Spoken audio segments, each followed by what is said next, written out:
often get me somewhat confused. They seem to think that I've always got loads and loads of energy and I'm always sort of positive or always kind of moving forward and progressing, okay?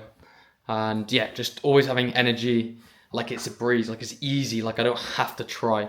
And they couldn't really be more wrong. I have so much friction in my life with doing things, with doing difficult things, with doing the sort of stuff that I know I should be doing. It's not easy, and I enjoy doing it most of the time. 60 to 70% of the time, I enjoy doing it.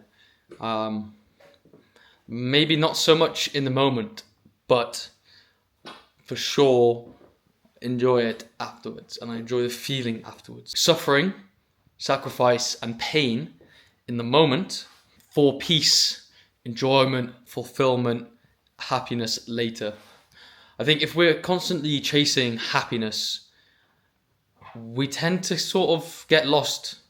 We kind of lose it, and we kind of it gets taken away from us because we go, more we want something and more we try and pull it towards us, we're just going to be sort of swinging it away. As soon as we let go, it's gone, okay? I think life is constant ebbs and flows and waves. Like everything is a vibration, right?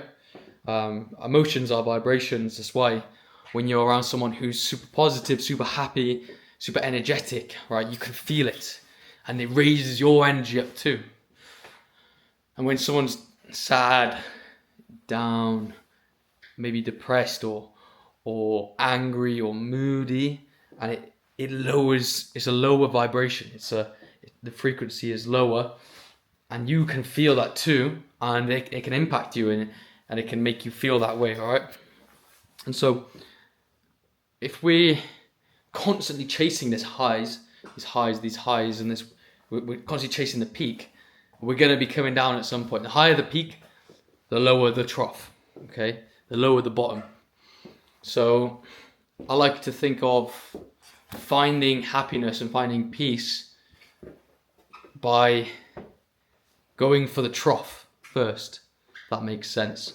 So by doing the difficult thing, by doing the thing that I don't really want to do, that's going to cause me friction, it's going to be hard, I don't want to do it, but it's good for me, I will then later feel better. I will feel more easily pleased, more easily happy.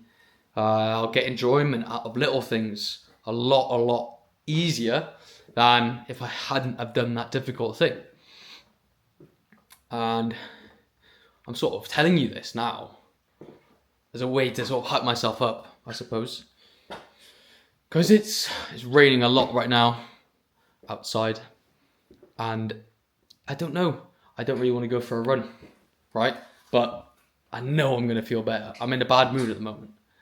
Like I haven't been for a run. I haven't done any exercise yet. I've been outside all morning, but yeah, just one of those days, right? So hopefully you can take something away from this. And I suppose the main point is, if we're constantly seeking the thing that makes us happy, or constantly seeking happiness, we're more than likely going to be met with the opposite.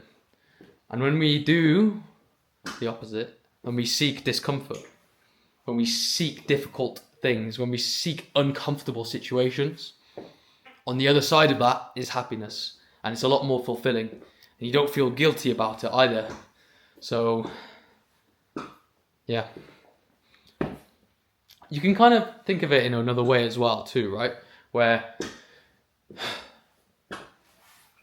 I have stopped looking for happiness and instead sort of optimizing my life and myself, and what I look for peace and stillness and calmness, and being okay with not feeling this state of euphoria, right?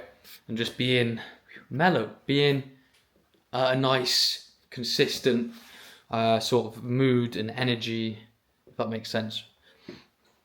And so I know I can definitely still feel this super high. This like when depending on who I'm around or when I'm really excited about something. Recently I'm erring on the side of caution when I feel that, because I kind of know that the opposite is going to be here. Like the high, the low. Um, that's not to say that you shouldn't enjoy yourself and you shouldn't be okay feeling that super duper high, but it's just not. You're just not supposed to feel like that all the time.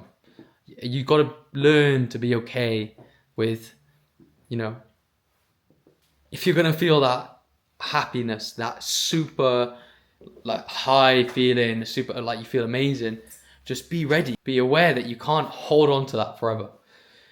And you're gonna have days where you feel more down. You're gonna have days where you feel more tired. You're gonna have days where stuff doesn't go your way, and you're gonna feel more slow and sluggish, and maybe you're not in the best of moods that day, right? So try and find peace, cultivate peace, and what brings me peace, and what makes me feel more calm, and what makes me feel like a little bit more happier, a bit more fulfilled.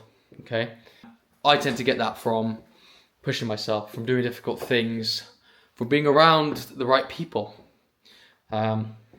having stimulating, interesting conversations, going for long runs, doing difficult things, going to the gym, ice bath, sauna, all of these things, they're kind of difficult in the moment. I also enjoy them, but they are difficult. And some days I don't want to do them. But I always feel better afterwards. I always feel good afterwards. Look for that uncomfortableness. Look for that difficult challenge.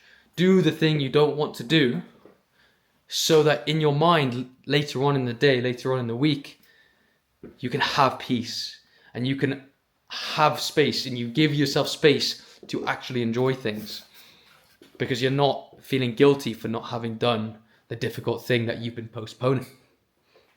So I'll leave you there with that. Peace.